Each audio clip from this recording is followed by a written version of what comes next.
Good morning student. आज हम ईर्ष्या तू न गई मेरे मन से का आगे का पाठ पढ़ते हैं। ईर्ष्या मनुष्य का चारित्रिक दोष नहीं है, प्रत्युत उसमें आनंद, इससे मनुष्य के आनंद में भी बाधा पड़ती है।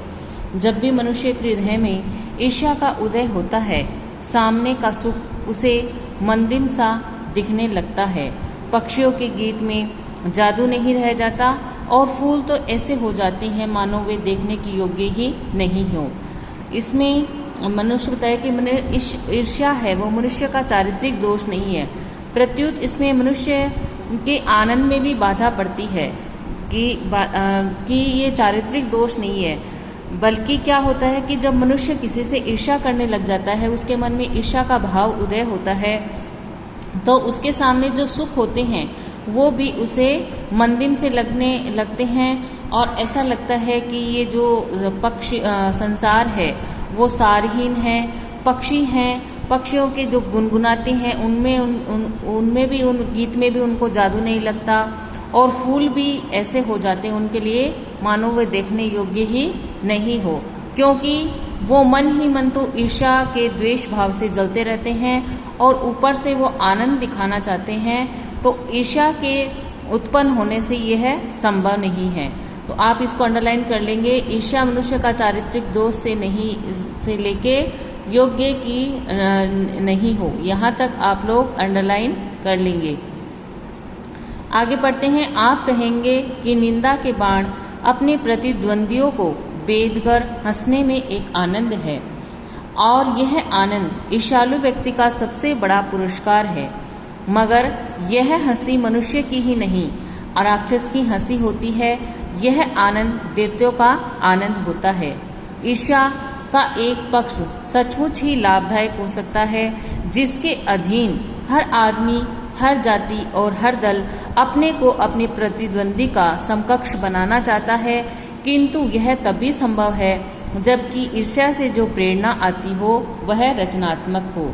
अब यहाँ से अपना प्रश्न बन रहा है कि ईर्ष्या किस रूप में हमारे विकास का कारण बन सकती है। तो इसमें आया है कि ईर्ष्या हमारे विकास का कारण तभी बन सकती है जब क्या करें कि हम अपने जो प्रतिद्वंदी है उससे क्या करें, उसे रचनात्मक प्रतिद्वंदिता का भाव रखें और कार्य करने की होड़ में हम एक दूसरे के आगे रहें, तभी ईर्ष्या है वो हमारे विकास का कारण बन सकती है। देखिए यहाँ से अंडरलाइन कर लेंगे। ईर्ष्या का एक पक्ष सचमुच ही लाभदायक हो सकता है, जिसके अधीन हर आदमी, हर जाति और हर दल अपने को अपने प्रतिद्वंदी का समकक्ष बनाना चाहता है, किंतु यह तभी संभव है जबकि ईर्ष्या से जो प्रेरणा आती हो वह रचनात्मक हो, यानी रचनात्मकता का भाव होना चाहिए, न कि ईर्ष्या का भाव होना चाहिए। आगे पढ़ते हैं।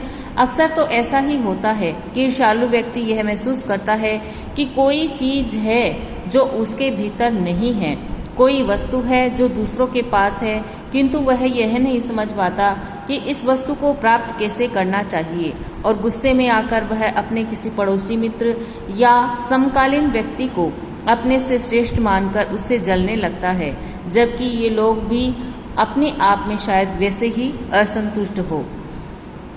ईर्ष्यालु व्यक्ति क्या महसूस करने लगता है? ईर्ष्यालु व्यक्ति यह महसूस करने लगता है कि कोई चीज़ तो ऐसी है जो कि उसके भीतर नहीं है, यानी उसके पास नहीं है। ऐसी कोई वस्तु है जो दूसरों के पास और उसके पास नहीं है, और लेकिन वह उस ईर्ष्या में यह क्या करने लग जाता है, वह ये भूल जाता है कि अगर मेरे पास वह वस्तु नहीं है तो उस वस्तु को मैं कैसे प्राप्त करूं, और वह क्या करता है, ये उसे प्राप्त करने के लिए प्रयास नहीं करता है, बल्कि गुस्से में आकर वह किसी पड़ोसी या अपने किसी मित्र से अपने को श्रेष्ठ मानकर उसे जलने लगता है।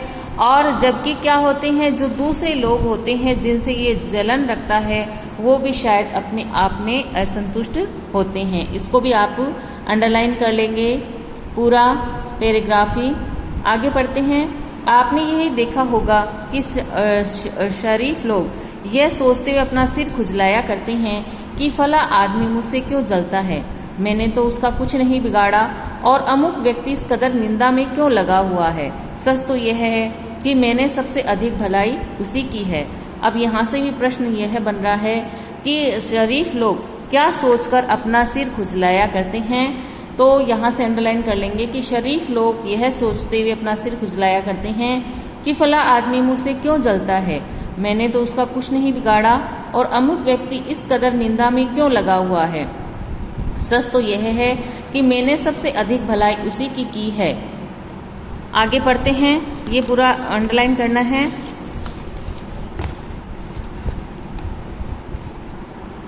यह सोचते हैं मैं तो पाक साफ हूँ, मुझ में किसी व्यक्ति के लिए दुर्भावना नहीं, बल्कि अपने दुश्मनों की भी भलाई ही सोचा करता हूँ। फिर ये लोग मेरे पीछे क्यों पड़े हैं, मुझ में कौन सा वह ऐब है जिसे दूर करने में इन दोस्तों को चुप करा सकता हूँ। यहाँ तक अंडरलाइन कर लेंगे। शरीफ लोग क्या सोचकर अपना सिर खुजलाया करते हैं, तो यहाँ तक इसका उत्तर होगा। आगे पढ़ते हैं। ईश्वरचंद विद्यासागर जब इस तर्जुबे से होकर गुजरे तब उन्होंने एक सूत्र कहा था, तुम्हारी निंदा वही करेगा जिसकी तुमने भलाई की है। अब यहाँ पर प्रश्न बन रहा है कि ईश्वरचंद विद्यासागर ने क्या सूत्र दिया था। तो ईश्वरचंद विद्यासागर ने यह सूत्र दिया था कि तुम्हारी निंदा वही करेगा जिसने तुमने भलाई की है। अंडरलाइन कर लीजिए आप लोग इसको, तुम्हारी निंदा वही करेगा जिसकी तुमने भलाई की है। आगे पढ़ते हैं। और निश्चय जब इसे कूचे से होकर निकला तब उसने जोरों का एक ठहका लगाया और कहा कि यार ये तो बाजार की मक्खियां हैं जो अकारण हमारे चारों ओर भिनभिनाया करती हैं। ये सामने प्रशंसा और पीठ पीछे निंदा किया करते हैं। हम उनके दिमाग में बैठे हुए हैं। ये मक्खियां हमें भूल नहीं सकती, और चूंकि ये हमारे बारे में सोचा करती हैं इसलिए ये हमसे डरती हैं और हम पर शंका भी करती हैं। ये मक्खियां हमें सजा देती हैं हमारे गुणों के लिए। ये ऐब को तो माफ़ कर देंगी, क्योंकि बड़ों को ऐब को माफ़ करने में भी शान है। जिस शान का स्वाद लेने के लिए ये मक्खियां तरस रही है, जिनका चरित्र उन्नत है, जिनका हृदय निर्मल और विशाल है, वे कहते हैं इन विचारों की बातों से क्या चिढ़ना, ये तो खुद ही छोटे हैं। अब यहाँ से भी प्रश्न बन रहा है कि जिनका हृदय निर्मल है और जिनका चरित्र उन्नत है वो ईर्ष्यालु लोगों के संबंध में क्या कहते हैं। तो जिनका चरित्र उन्नत है, जिनका हृदय निर्मल और विशाल है, वे कहते हैं कि इन विचारों की बातों से क्या चिढ़ना, ये तो खुद छोटे हैं। इसको भी अंडरलाइन कर लेंगे आप लोग।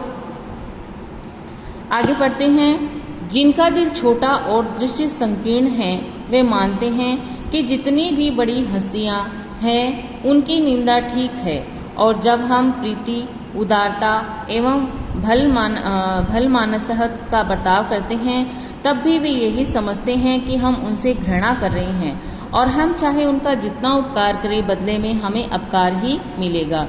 और ये हमें बता रहे हैं कि जिनका दिल छोटा होता है या जिनकी दृष्टि छोटी होती है, वे ये मानते हैं कि जितनी भी बड़ी हस्तियां हैं उनकी निंदा ठीक है, क्योंकि जब हम उनके प्रति उदारता रखेंगे, उनसे अच्छा व्यवहार करेंगे, तब भी वे हमसे क्या करेंगे, घृणा ही करेंगे, और चाहे जितना उनका उपकार करें लेकिन बदले में वो हमें अपकार ही मिलेगा। आगे बढ़ते हैं। दरअसल हम जो उनकी निंदा का जवाब न देकर चुप्पी साधे रहते हैं उसी भी वे हमारा अहंकार समझते हैं। खुशी तो उन्हें तभी हो सकती है जब हम उनके धरातल पर उतरकर उनके छोटेपन के भागीदार बन जाए। वे ये क्या कहते हैं कि जब वो हमारी निंदा करते हैं और हम निंदा सुनकर भी जब उनका कोई जवाब नहीं देते हैं, तो इसमें भी वो क्या, जो ईर्ष्यालु व्यक्ति है वो क्या समझेंगे कि ये अहंकारी, ये हमसे बात नहीं करता। उनको खुशी तो तभी मिल सकती है जब हम उनके बराबर धरातल पर उतरकर उनके साथ जैसी वो हमारी निंदा कर रहे हैं वैसी की वैसी उनके साथ निंदा करें, उनके साथ हम तर्क वितर्क करें, तभी वो क्या समझेंगे कि ये हमारे सम्मान है या उनके वो अपने समान भागीदार पाएंगे। क्योंकि ये देखिए आया है ना, खुशी तो उन्हें तभी हो सकती है जब हम उनके धरातल पर उतरकर उनके छोटेपन के भागीदार बन जाए। यानी हम जो वो हमारी निंदा कर रहे हैं उसके बारे में हम अपनी सफाई दें या उनके बारे में उनको बताएं कि जो आप कह रहे हो ये गलत है या सही है, उनके बारे में बताएं, तब उनको संतोष होगा। आगे पढ़ते हैं। सारे अनुभव को निचोड़कर नित्शे ने एक दूसरा सूत्र कहा, आदमी में जो गुण महान समझे जाते हैं उन्हीं के चलते लोग उनसे भी जलते हैं। प्रश्न 1 नंबर का यहाँ से ही बन रहा है कि सारे अनुभव को निचोड़कर नित्शे ने दूसरा सूत्र क्या कहा था। इसको अंडरलाइन कर लेंगे कि सारे अनुभव को निचोड़कर नित्शे ने दूसरा सूत्र कहा, आदमी में जो गुण महान समझे जाते हैं उन्हीं के चलते लोग उनसे भी जलते हैं। आगे बढ़ते हैं। तो ईर्ष्यालु लोगों से बचने का क्या उपाय है। नित्शे कहता है कि बाजार की मक्खियों को छोड़कर एकांत की ओर भागो। जो कुछ भी अमर तथा महान है उनकी रचना और निर्माण बाजार के सुयस से दूर रहकर किया जाता है। जो लोग नए मूल्यों का निर्माण करने वाले होते हैं वे बाजारों में नहीं बसते, वे शोहरत के पास भी नहीं रहते। जहाँ बाजार की मक्खियाँ नहीं भनकती वहाँ एकांत है। अब प्रश्न यहाँ से बन रहा है कि नित्शे ने ईर्ष्यालु लोगों से बचने का क्या उपाय बताया है। यहाँ से लिखे अंडरलाइन आप ये पूरा पैराग्राफ कर लेंगे। आगे पढ़ते हैं। यह तो हुआ ईर्ष्यालु लोगों से बचने का उपाय, किंतु ईर्ष्या से आदमी कैसे बच सकता है। ईर्ष्या से बचने का उपाय मानसिक अनुशासन है। जो व्यक्ति ईर्ष्यालु स्वभाव का है उसे फालतू बातों के बारे में सोचने की आदत छोड़ देनी चाहिए। उसे यह भी पता लगाना चाहिए कि जिस अभाव के कारण वह ईर्ष्यालु बन गया है उसकी पूर्ति का रचनात्मक तरीका क्या है। जिस दिन उसके भीतर यह जिज्ञासा आएगी उसी दिन से वह ईर्ष्या करना कम कर देगा। अब यहाँ से प्रश्न बन रहा है कि मानसिक ईर्ष्या से बचने का उपाय मानसिक अनुशासन है। मानसिक अनुशासन किस द्वारा संभव है। तो मानसिक अनुशासन का आशय है मन तथा अपनी जो इंद्रियों को वश में रखना, मन को फालतू बातों में नहीं लगाना, निरर्थक बातों के बारे में सोच विचार न करना तथा मनोवृत्तियों को एकदम नियंत्रित रखना ही मानसिक अनुशासन कहलाता है। और हम मानसिक अनुशासन से किसके द्वारा संभव है। मानसिक अनुशासन जब संभव है जब हम लोभ, लालच, कामना, परनिंदा, असहनशीलता आदि पर नियंत्रण रखें और व्यर्थ की बातों से अपने को मुक्त रखें, तभी मानसिक अनुशासन संभव है। और ये भी बताया है कि जिस ईर्ष्यालु व्यक्ति होता है, अगर वो जिस कारण ईर्ष्यालु बन गया है वह उसकी पूर्ति अगर रचनात्मक तरीके से करे और अपने अंदर यह जिज्ञासा लाए कि मैं क्या ऐसा करूं जिसके कारण मैं फला आदमी से आगे निकल जाऊं। जिस दिन वह इस रचनात्मक प्रवृत्ति को अपना लेगा उस दिन से वह ईर्ष्या करना कम कर देगा। तो स्टूडेंट, आज हमारा लेसन यहाँ पर समाप्त हो रहा है। अगर आपको कोई बात समझ में नहीं आई है तो फ़ोन करके या कॉल करके पूछ लीजिएगा। Thank you. Have a nice day.